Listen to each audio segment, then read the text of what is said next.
Good morning.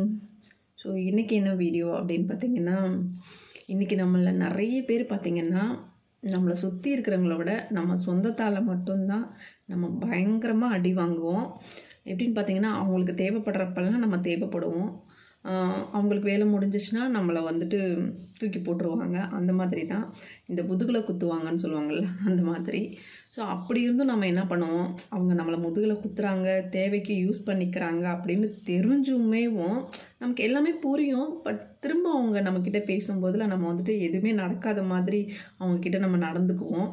இதுதான் அவங்களுக்கும் நமக்கும் உள்ள வித்தியாசம்.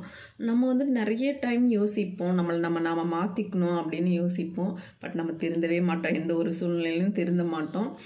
திரும்ப நம்ம வாண்டடாக போய் திரும்ப அடி வாங்குவோம். ஒன்றே ஒன்று தான், நம்ம ஏன் மாறணும், நம்ம அப்படியே இருந்துட்டு போவோமே.